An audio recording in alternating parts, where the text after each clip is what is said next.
முதல் வாசகம். நீங்கள் கடவுளுடைய அருள்கொடைகளின் சீரிய பொறுப்பாளர்கள். திருத்தூதர் பேதுரு எழுதிய முதல் திருமுகத்திலிருந்து வாசகம். அதிகாரம் 4, இறைவசனங்கள் 7 முதல் 13 முடிய. அன்பிற்குரியவர்களே, எல்லாவற்றிற்கும் முடிவு நெருங்கிவிட்டது. எனவே இறைவனிடம் வேண்டுதல் செய்யுமாறு கட்டுப்பாடோடும் அறிவு தெளிவோடும் இருங்கள். எல்லாவற்றுக்கும் மேலாக ஒருவருக்கொருவர் ஆழ்ந்த அன்பு காட்டுங்கள்.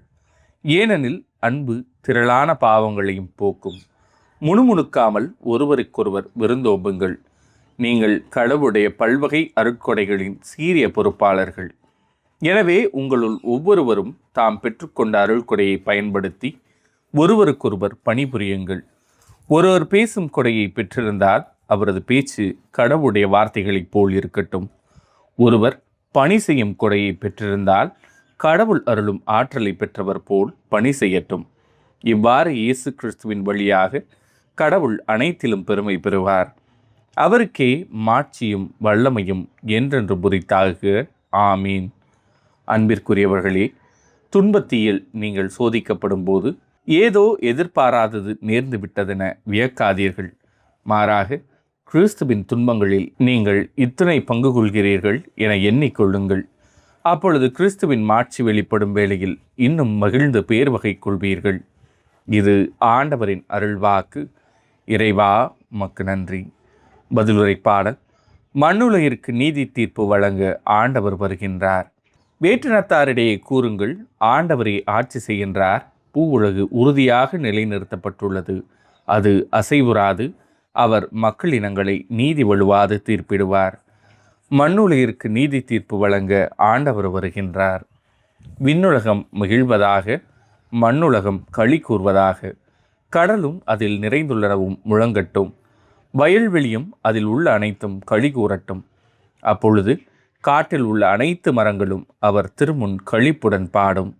மண்ணுலகிற்கு நீதி தீர்ப்பு வழங்க ஆண்டவர் வருகின்றார். ஏனெனில் அவர் வருகின்றார், மண்ணுலகிற்கு நீதி தீர்ப்பு வழங்க வருகின்றார். நிலவுலகை நீதியுடனும் மக்களினங்களை உண்மையுடனும் அவர் தீர்ப்பிடுவார். மண்ணுலகிற்கு நீதி தீர்ப்பு வழங்க ஆண்டவர் வருகின்றார். நற்செய்திக்கும் வாழ்த்தொலி. அல்லேலூயா, அல்லேலூயா. ஆண்டவர் கூறுகிறார், நான் தான் உங்களை தேர்ந்து கொண்டேன். நீங்கள் கனி தரவும் நீங்கள் தரும் கனி நிலைத்திருக்கவும் உங்களை ஏற்படுத்தினேன். அல்லேலூயா. நற்செய்தி வாசகம். என் இல்லம் மக்கள் அனைவருக்கும் உரிய இறைவேண்டலின் வீடு.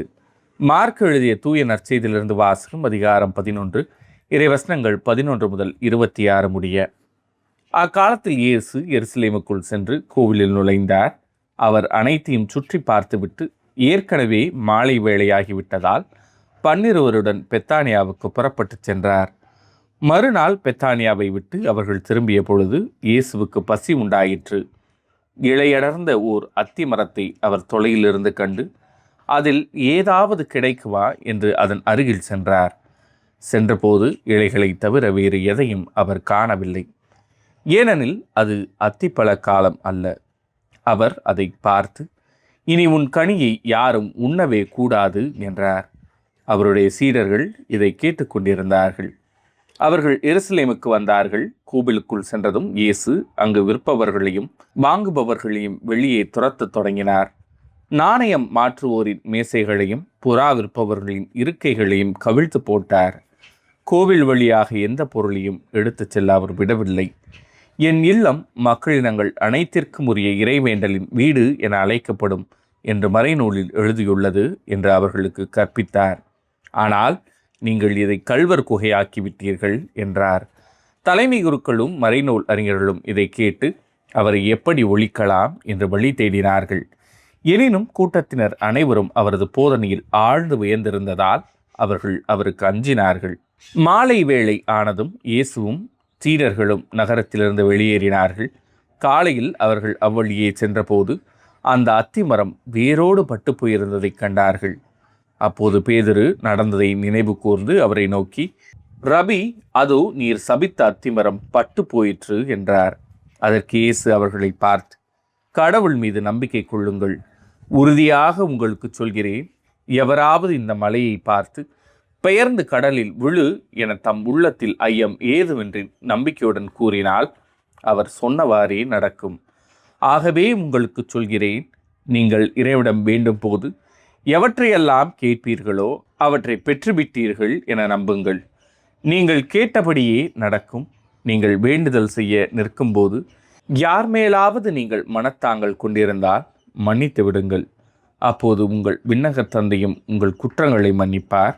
நீங்கள் மன்னிக்காவிட்டால் உங்கள் விண்ணகத் தந்தையும் உங்கள் குற்றங்களை மன்னிக்க மாட்டார் என்று கூறினார். இது ஆண்டவரின் அருள்வாக்கு. கிறிஸ்துவே உமக்கு புகழ்.